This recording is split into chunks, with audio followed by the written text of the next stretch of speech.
139வது சங்கீதம் 7வது வசனமும் 8வது வசனத்தையும், குறிப்பாக 7வது வசனம், உம்முடைய ஆவிக்கு மறைவாய் நான் எங்கே போவேன், உம்முடைய சமூகத்தை விட்டு நான் எங்கே ஓடுவேன்.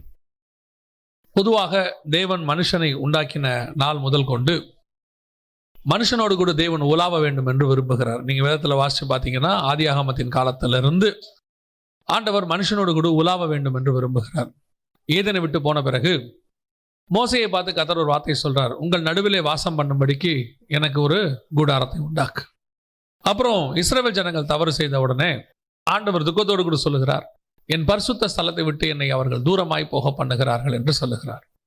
அதற்கு பிறகு ஆண்டவர் இந்த புதிய ஏற்பாட்டு காலத்தில் நம்மதியிலே வாசம் பண்ணுகிறார். நாம் தேவனுடைய ஆலயமாய் இருக்கிறோம் என்றும் தேவனுடைய ஆவி நமக்குள் வாசமாய் இருக்கிறது என்று நீங்கள் அறியீர்களா என்று வசனம் சொல்லுகிறார். தேவனுடைய விண்ணப்பம் அல்லது தேவனுடைய நோக்கம் அல்லது தேவனுடைய விருப்பம் எப்பவுமே என்ன அப்படின்னு பார்த்தீங்கன்னா, நம்மோடு கூட வாசம் பண்ணுவது, நம்மோடு கூட இருப்பது, நம்ம மத்தியிலே உலாவுவது, நம்ம மத்தியிலே பேசுவது. அதுக்கு தான் தேவன் மனுஷனை ஏற்படுத்தினார். பொதுவாக இன்னைக்கு கடவுள் அப்படின்னாலே ஒரு ஏதோ கொடுக்குற ஆண்டவர் அப்படின்னு நம்ம மாற்றிட்டோம். நம்ம எல்லாம் எப்படி பண்ணி வச்சிருக்கிறோம்னா, கடவுள் நமக்கு ஏதோ செய்கிறவர், நமக்கு மேலே இருந்துட்டு நமக்கு அவர் தேவையானதெல்லாம் செய்கிறவர், நம்முடைய விண்ணப்பத்துக்கு பதில் தருகிறவர் இப்படின்னு சொல்லி நம்முடைய ஆங்கிளில் காடை ஒரு வித்தியாசமான ஒரு இதில் நம்ம வச்சுட்டோம். நம்ம எப்பவுமே காடை ப்ரொவைடராகவே பார்க்குறோம், அதாவது நமக்கு தருகிறவர், உதவி செய்கிறவர் அப்படின்னு சொல்லி. ஆனால் அதெல்லாம் தாண்டி தேவன் எதற்காக நம்மை உண்டாக்கினார், தேவன் நம்மக்கிட்ட இருக்கிற நோக்கம் என்ன, தேவன் நமக்கு நம்மோடு கூட என்ன செய்ய விரும்புகிறார், இதை நம்ம என்றைக்குமே கேட்டதே இல்லை. நாம் அதை பற்றி கான்சன்ட்ரேட் பண்ணுறதும் இல்லை. இன்னும் ஒரு சிலர்லாம் பார்த்தீங்கன்னு சொன்னால், ஆலயத்துக்கு வந்தாலும் சரி, ஜெப நேரத்துக்கு போனாலும் சரி, ஆராதனைக்கு போனாலும் சரி, இவங்க நேராக போவாங்க, இவங்க பேச வேண்டியது ஆண்டவர்கிட்ட பேசுவாங்க, பேசி முடிச்சுட்டு இவங்களே ஆமேன்னு சொல்லிட்டு வந்துடுவாங்க. அவ்வளோதான். அவர் என்ன பேச நினைச்சாரு, அவர் என்ன சொல்ல விரும்பினாரு, அந்த மாதிரி ஒரு காரியத்தை நம்ம ஆண்டவருக்கு சான்ஸே கொடுக்கறதில்ல, ஆண்டவர் பேசுறதுக்கு வாய்ப்பே கொடுக்கறதில்ல. பொதுவாக ஆண்டவர் பேச தான் விரும்புகிறார். மோசையை கூட்டிகிட்டு போய் 40 நாள் ஆண்டவர் தான் பேசினார், மோசையை பேசலை. ஆண்டவர் தான் இரவும் பகலும் அவரோட என்ன செஞ்சுட்டு இருந்தார், பேசிக்கிட்டு இருந்தார். அதை எசேக்கியேலை கூட்டிகிட்டு போய் வானத்துக்கு பூமிக்கு நடுவில் வச்சு கர்த்தர் பேசுகிறார். யோவானை கூட்டிகிட்டு போய் பரலோகத்தில் வச்சு கிட்டத்தட்ட 22 அதிகாரம் பேசுகிறார் ஆண்டவர். ஆண்டவர் தான் பேசுகிறார். அந்த இடத்துல யோவான் பேசுறது எவ்வளோன்னு பாருங்கள், மிஞ்சி போச்சுன்னா ஒரு 10 வாரத்துக்கு மேலே இருக்காது, 10 தடவை தான் பேசியிருப்பார். ஆனால் மற்றபடி எல்லாம் முழுக்க தேவன் தான் பேசுவார். தேவன் ஆசைப்படுறது என்னன்னா, நம்மோடு கூட பேசணும், நம்மோடு கூட உலாவணும், நம்மோடு கூட சஞ்சரிக்கணும், நம்ம மத்தியில் வாசம் பண்ணணும், இதுதான். ஆனால் மனுஷனுடைய சுபாவம் எப்பவுமே என்னவா இருக்குது, ஆதாம் காலத்திலிருந்து இப்போ வரைக்கும், இந்த நிமிஷம் இன்னைக்கு இருக்கிற பூமியில் இருக்கிற சபை வரைக்கும் அந்த 7வது வசனமாக தான் இருக்குது. என்னவா இருக்குது, உம்முடைய ஆவிக்கு மறைவாய் நான் எங்கே போவேன், உம்முடைய சமூகத்தை விட்டு நான் எங்கே ஓடுவேன். மனுஷன் தேவனை விட்டு ஓடுறது அல்லது அவருடைய சமூகத்துக்கு மறைஞ்சு கொள்றது, இப்படியே தான் நம்ம செய்கிறோம்.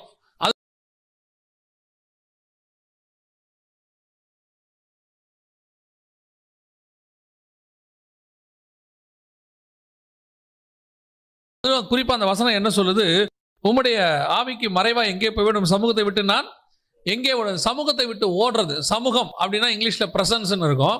அந்த சமூகத்துல சாவை எடுத்துட்டீங்கன்னா முகம்னு இருக்கும். முகமும் சமூகமும் ஒண்ணுதான், தேவனுடைய சமூகமும் தேவனுடைய முகமும் ஒண்ணுதான். எதை வச்சு சொல்றேன்னா, காயின் இடத்துல சொல்லும் பொழுது நான் உம்முடைய சமூகத்தை விட்டு நான் எங்கே போவேன், இதான் ஃபர்ஸ்ட் மனுஷன் தேவனை விட்டு சமூகத்தை விட்டு வெளியே போறது. 4ஆம் அதிகாரம் ஆதியாகமத்தின் புஸ்தகத்தை நீங்கள் வாசிக்கும் போது 12வது வசனத்தை வாசிங்க. நீ நிலத்தை பயிரிடும் போது அது தன் பலனை இனி உனக்கு கொடாது, நீ பூமியில் நிலையற்று அலைகிறவனாய் இருப்பாய் என்றார். 14வது வசனம், இன்று என்னை இந்த தேசத்திலிருந்து துரத்தி விடுகிறீர், நான் உமது சமூகத்துக்கு விலகி, உம்முடைய சமூகத்திற்கு விலகி அப்படின்னு இருக்கு இல்லையா.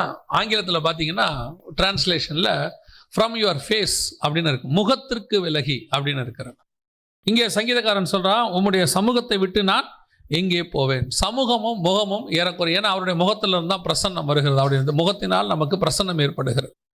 இப்போ சமூகத்தை விட்டு ஏன் விலகி மனுஷன் ஓடுறான், அந்த சமூகத்தின் பிரசன்ஸ், அவருடைய அந்த பிரசன்ஸ்ல இருந்து ஏன் மனுஷன் ஓடுறான், தேவனுடைய முகத்திற்கு விலகி ஓடுறதுக்கு நிறைய காரணங்கள் இருக்கிறது. இப்போ நம்ம காயினுடைய காரணத்தை அறிந்திருக்கிறோம், ஆதாமுடைய காரணத்தை நாம் அறிந்திருக்கிறோம். பொதுவாக நாம் தேவனோடு கூட ஒரு டிஸ்டன்ஸை மெயின்டைன் பண்ண தான் விரும்புகிறோம். பல நேரங்களிலே அதான் நடக்குது. என்ன காரணம் அப்படின்னு பார்த்தீங்கன்னு சொன்னால், நான் பிரச்சனை இருக்கிறதுனால தான் கடவுள்கிட்டே வருகிறேன். பிரச்சனை இருக்கிறதுனால நம்ம என்ன செய்கிறோம், பொதுவாக ஆண்டவர்கிட்டே வரோம். கிட்ட போக போக பிரச்சனை அதிகமாகாது, கிட்ட போக போக தேவனோடு இருக்கக்கூடிய நெருக்கம் அதிகமாகும். அதுல என்ன நமக்கு இருக்கிற ஒரு ப்ராப்ளம் அப்படின்னு கேட்டீங்கன்னா, தேவனோட நெருங்க நெருங்க நெருங்க நம்ம அவரை போல மாற வேண்டிய அவசியமா இருக்குது. உதாரணமா நீங்க இங்க இருந்துகிட்டு ஒரு அதிகாரியோட தொடர்பு கொள்ளும் போது, இப்போ உதாரணமா இது நீங்க ஆன்லைன் கிளாஸ் எல்லாம் பார்த்துருப்பீங்க இல்லையா? ஆன்லைன் கிளாஸ் நடந்துச்சு சமீபத்தில், கொரோனா பீரியட்ல எல்லாமே பசங்களுக்கெல்லாம் ஸ்கூல்லாம் ஆன்லைன்ல நடந்துச்சு. இந்த ஆன்லைன்ல நடத்தும் போது பார்த்தீங்கன்னா, நம்ம பையன் 8 மணிக்கு ஸ்கூல் தொடங்குவாங்க ஆன்லைன்ல, 7:55 தான் எழுந்திருப்பான். 7:55 எழுந்திருச்சு பல்ல விளக்கிட்டு முகத்தை கழுவிட்டு வெறும் அந்த யூனிஃபார்ம் சட்டையை மட்டும் போட்டு வந்து உட்காந்துருப்பான். அதே ஸ்டூடெண்ட்டோ ஸ்கூலுக்கு வரணும், இன்னும் கிட்ட வரணும்னா என்ன செய்யணும்? மோஸ்ட் பர்ஃபெக்ட் அந்த ஸ்கூலோட ரூல்ஸ் அண்ட் ரெகுலேஷன்ஸ் எல்லாத்துக்கும் ஃபாலோ பண்ணி டை போட்டு, பேட்ச் போட்டு, ஷூ போட்டு, சாக்ஸ் போட்டு, புக்கெல்லாம் எடுத்துக்கிட்டு எல்லா புக்கையும் எடுத்துட்டு வரணும். அதே வீட்டில இருந்து ஆன்லைனா இருந்தால் ஒன்றும் இல்லை, புக்கு இருக்கா இல்லையான்றது கூட பிரச்சனையே கிடையாது. சும்மா மண்டையை ஆட்டினா போதும் இல்லையா? அது மட்டும் இல்லை, திடீர்னு வைஃபை ஸ்டக்கப் ஆகி போச்சுன்னு ஆஃப் பண்ணிட்டு கூட போயிடலாம். கேட்டாங்கன்னா எங்க ஏரியாவில் கரண்ட் கட் ஆயிடுச்சுட்டா நிறைய பையன் அப்படி இருக்கிறான். அப்போ நமக்கு இது தூரம் இருக்க இருக்க நிறைய கன்வீனியன்சி. தேவனோட கிட்ட நெருங்க நெருங்க நெருங்க we want to be perfect. நிறைய காரியங்களில் நான் எப்படி இருக்க வேண்டியது? அவருக்கு ஏற்றாறு போல மாற வேண்டி இருக்கிறது. அவருக்கு விருப்பம் போல நான் செய்ய வேண்டி இருக்கிறது. அதைத்தான் அவர் உபத்திரவம் என்று சொல்லுகிறார். அந்த மத தலைவர் சொல்லும் போது, கிட்ட போனீங்கன்னா நிறைய நீங்க ஆண்டவருக்காக விட வேண்டி வரும், நிறைய காரியங்கள். அது எவ்வளவு ஒரு சந்தோஷமான விஷயம் உங்களுக்கு தெரியல. அப்படி கிட்ட போக போக போக நிறைய காரியங்களை அவர்கள் பிரச்சனைகளாக நினைக்கிறார்கள். பிரச்சனை அல்ல, அது ஆசீர்வாதம். தேவனோடு கூட நெருங்கி சேர சேர ஆண்டவர் உங்களோடு கூட பேச தொடங்குவார். ஆண்டவர் உங்களோடு கூட நடக்க தொடங்குவார். ஆண்டவரோடு கூட சஞ்சரிக்க தொடங்குவோம். கர்த்தர் இனி வரப்போகிற காரியங்களை நம்மோடு கூட பேச தொடங்குவார். இதுதான் பெரிய ஆசீர்வாதம். ஆனா இங்க என்ன பிரச்சனை அப்படின்னு கேட்டீங்கன்னா, மனுஷன் எப்பவுமே அவர் சமூகத்துக்கு விலகி ஓட நினைக்கிறான். ஏன்னா இந்த பெர்ஃபெக்ஷன், இந்த அளவுக்கு நம்ம வசதியா வாழ முடியாது. அதான் ஆன்லைன்ல இருக்கிற வசதி கண்டிப்பா எதுல வராது? நேர்ல போனா வராது. அப்ப தூரமா இருக்க இருக்க நமக்கு வசதி ஜாஸ்தி. தேவனோடு கூட நெருங்க நெருங்க நெருங்க you want to be perfect. இப்போ இந்த இடத்திலிருந்து சங்கீதக்காரன் சொல்றான், உம்முடைய சமூகத்துக்கு நான் விலகி எங்கே ஓடுவேன்? கர்த்தர் நாம் விலகி ஓட வேண்டும் என்று நினைக்கவில்லை. பட் நாம என்ன நினைக்கிறோம்? ஒரு டிஸ்டன்ஸ்ல இருந்தா நல்லதுதான். ஒரு குறிப்பிட்ட கிறிஸ்தவங்களா இருக்கிற வரைக்கும் ஒரு பிரச்சனை இல்லை. டிவி பார்க்கலாம், சினிமா பார்க்கலாம், என்ன வேணா செய்யலாம். வாரத்துக்கு ஒரு நாள் சர்ச்சில் போயிட்டு வந்துட்டு நாம தசமா காணிக்கை கொடுத்துட்டு நம்ம பாட்டு நம்ம இஷ்டப்படி இருக்கலாம். இருந்தோம் அந்த ஒரு டிஸ்டன்ஸ். ஒரு இடத்துல ஒரு ஆவிக்குரிய அனுபவத்துக்கு வரும்போது, ஸ்பிரிச்சுவாலிட்டியில நீங்க இன்க்ரீஸ் ஆகும்பொழுது, எதெல்லாம் நீங்கள் சரின்னு செஞ்சுக்கிட்டு இருந்தீங்களோ அதெல்லாம் பாவமாக தெரிகிறது. இதெல்லாம் செய்ய வேணான்னு பைபிள் சொல்லுது. களியாட்டத்துக்கு உங்களை விலக்கி சொல்லுது, பரியாசத்துக்கு விலக சொல்லுது, உங்களை துன்மார்க்கர் மத்தியில உட்கார வேணான்னு சொல்லுது.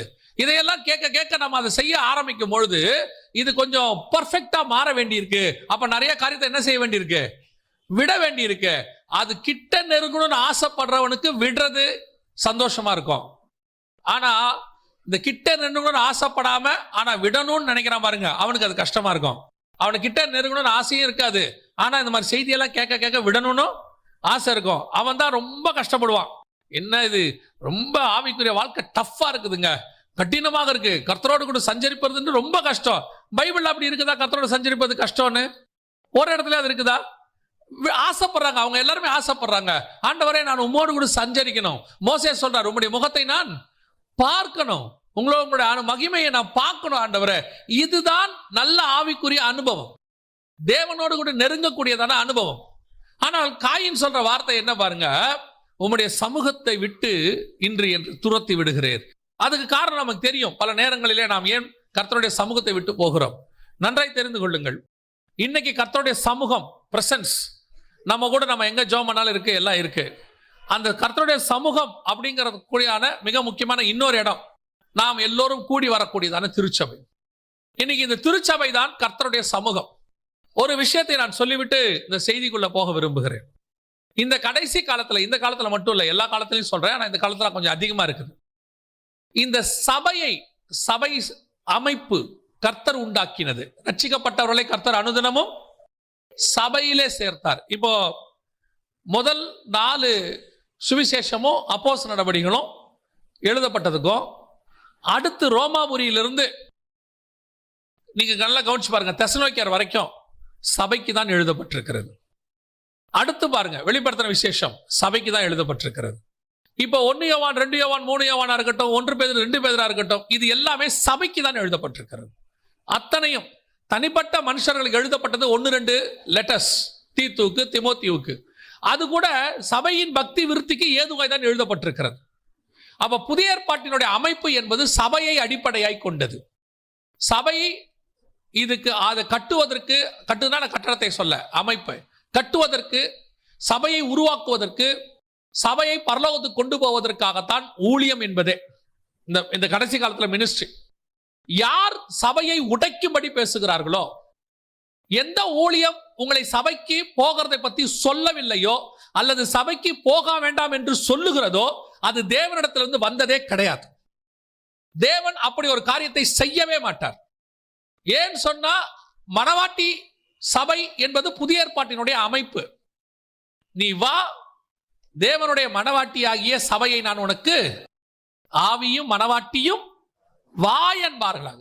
சபையை பத்தி தான் அங்க வசனம் தெளிவா சொல்லுது.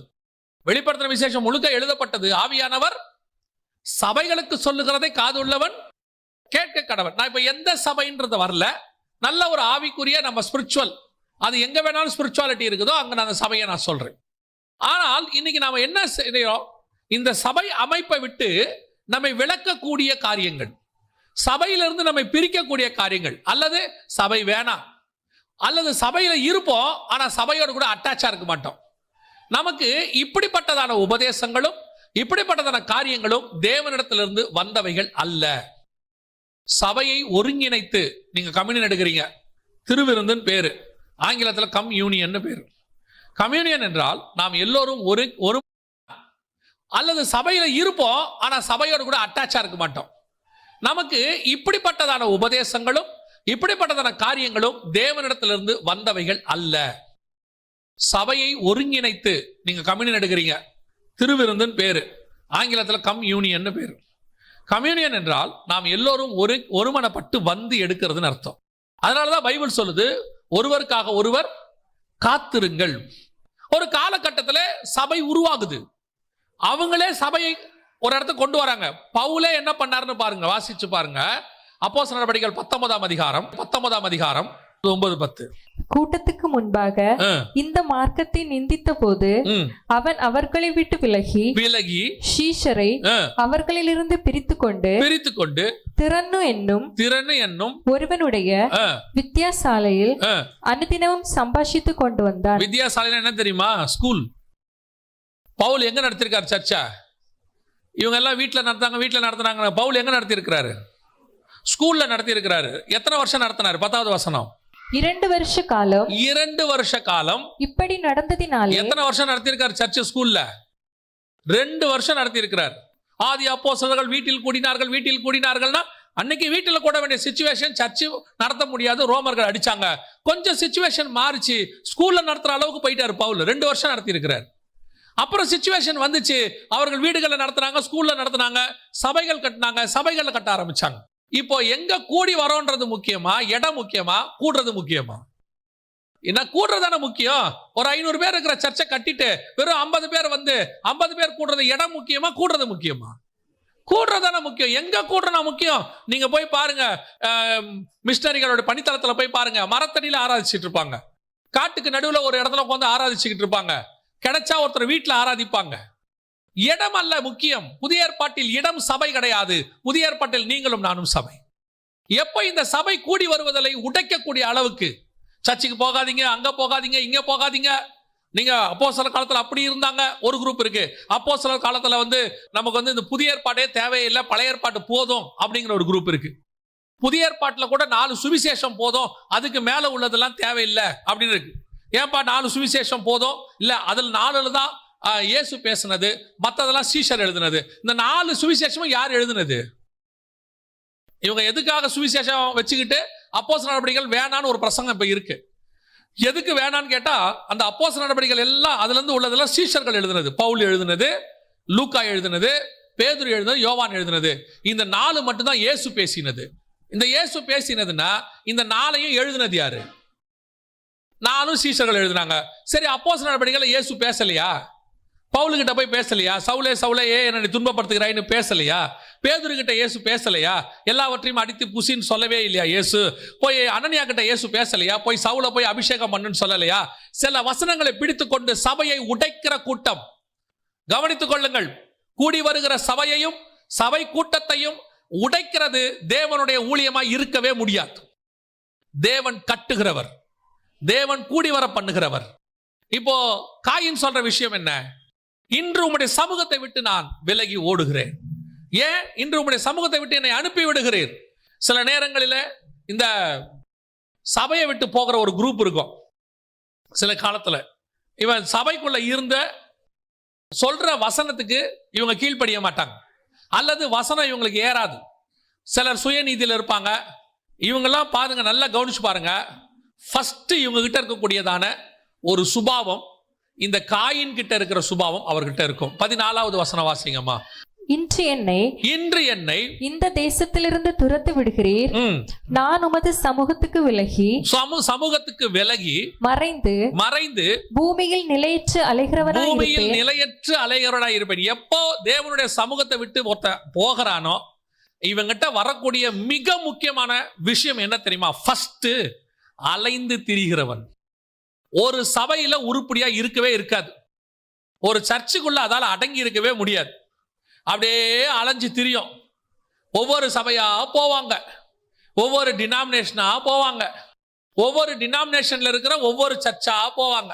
அதாவது இவங்க கிட்ட இருக்கக்கூடியதான மிக முக்கியமான டிராபேக், பிரச்சனை என்ன அப்படின்னு கேட்டீங்கன்னு சொன்னா, சர்ச்சு இவங்க நினைக்கிற மாதிரி இருக்கணும்னு நினைப்பாங்க. இவங்க விரும்புற மாதிரி சபை இருக்கணும். எப்ப தேவ சமூகத்தை விட்டு ஒருத்தன் போறானோ அலைந்து திரிகிறவனாய் இருப்பான். நான் சொல்றேன் பாருங்க, நீங்கள் விரும்புகிறபடி சபை இருக்காது, நீங்கள் விரும்புகிறபடி சபை அமையாது. பைபிள் சொல்லுகிறபடி தான் சபை இருக்கும். சபையில சொல்லி கொடுக்கிறபடி தான் நீங்களும் நானும் இருக்கணும். இப்ப நீங்க பையனை கொண்டு போய் ஸ்கூல்ல விடுறீங்க, நீங்க தான் ஃபீஸ் கட்டுறீங்க. நல்லா தெரிஞ்சுக்கோங்க, நீங்க தான் ஃபீஸ் கட்டுறீங்க, நீங்க தான் வந்துட்டு புக் ஃபீஸ் கட்டுறீங்க, சில இடத்துல டொனேஷன் கொடுக்குறீங்க. இப்போ ஸ்கூல் சொல்றபடி பையன் இருக்கணுமா? நான் ஃபீஸ் கட்டுறேன் ஸ்கூலுக்கு, நான் சொல்ற மாதிரி தான் ஹெட் மாஸ்டர் வரணும், நான் சொல்ற மாதிரி தான் பிரின்சிபல் வரணும், நான் சொல்ற மாதிரி தான் பெல் அடிக்கணும்னா ஒத்துப்பீங்களா? அவங்க ஒத்துப்பாங்களா? அவங்க அடுத்த வார்த்தை என்ன சொல்லுவாங்க? உன் பிள்ளைய கூட்டிட்டு வெளியே போங்கம்பா. இன்னைக்கு அப்படிதான் இருக்கு. நீங்க ஃபீஸ் கட்டுறீங்க, நீங்க புக்குக்கு ஃபீஸ் கட்டுறீங்க, யூனிஃபார்ம் ஃபீஸ் கட்டுறீங்க, அப்படியே பயபக்தியா கொண்டு போய் பிள்ளைய ஸ்கூல்ல விடுறீங்க, அப்படியே பெல் அடிக்கிறதுக்கு முன்னாடி கொண்டு போய் விடுறீங்க. பேரண்ட்ஸ் டீச்சர்ஸ் மீட்டிங் வாங்கன்னா போய் வரிசையில நிக்கிறீங்க லைன்ல, அப்படியே நின்று அவங்க சொல்றதெல்லாம் காது கொடுத்து கேட்குறீங்க. சரீரத்துக்கு புரோஜனமான படிப்பை சொல்லக்கூடிய ஸ்கூல் டீச்சருக்கே நீங்கள் இவ்வளவு பயப்படுவீர்களானால், உங்கள் ஆத்மாவை பரலோகத்துக்கு கொண்டு போகக்கூடிய ஆவியானவரால் பேசப்படுகிற வார்த்தைக்கு நீங்கள் எவ்வளவு பயப்படணும்? இன்னைக்கு ஒரு குரூப் இருக்கு, அலைந்து திரிகிற கூட்டம். அப்படியே சர்ச்சுக்கு வர்றதே ஒரு பெரிய போராட்டம் மாதிரி, சர்ச்சுக்கு வர்றதே ஒரு பெரிய சாதனை மாதிரி. அப்படி வீட்டுக்கு போய் அந்த பைபிளை சோஃபா மேல போடுவாங்க பாருங்க, சர்ச்சுக்கு போயிட்டு வந்துட்டோம். அதாவது இமயமலை ஏறி இறங்கிட்டாங்க இன்னைக்கு. அப்படி சர்ச்சுக்கு போயிட்டு வந்தது ஒரு பெரிய சாதனை இன்னைக்கு. அப்படி ஒரு எண்ணம் பாருங்க. என்னைக்காவது சர்ச்சுக்கு வரும்போது மன மகிழ்ச்சியா வந்தீங்களா? வாருங்கள் ஆலயத்துக்கு போவோம் என்ற போது நான் மிகுந்த, ஆனா நீங்க எப்ப தெரியுமா மிகுந்த மன மகிழ்ச்சியா இருப்பீங்க? எப்ப தெரியுமா? வாருங்கள் ஆலயத்தை விட்டு போவோம் என்ற போது திருப்பி போகும்போது எல்லார் முகத்திலையும் அப்படி ஒரு சந்தோஷம். அப்படியே புறப்பட்டு போகும்போது என்ன வசனம் கொடுத்தாரு முக்கியம் இல்லை, என்ன செய்தி கொடுத்தாங்க முக்கியம் இல்லை, அன்னைக்கு என்ன பாட்டு பாடினாங்க முக்கியம் இல்லை. போகும்போது கேட்குற முதல் கேள்வி, என்ன நைட் மதியான சாப்பாடு, என்ன செஞ்சு வச்சுட்டு வந்திருக்கீங்க? அதுதான் நம்ம மைண்ட்ல இருக்கு. இப்ப ஆலயத்தை விட்டு போகும்போது தான் மகிழ்ச்சி. இது ஒரு குரூப். இன்னொரு குரூப் இருக்கு, அப்படியே சபைக்கு விட்டுட்டு அலைஞ்சு திரிகிற குரூப். நல்லா கவனித்துக் கொள்ளுங்க.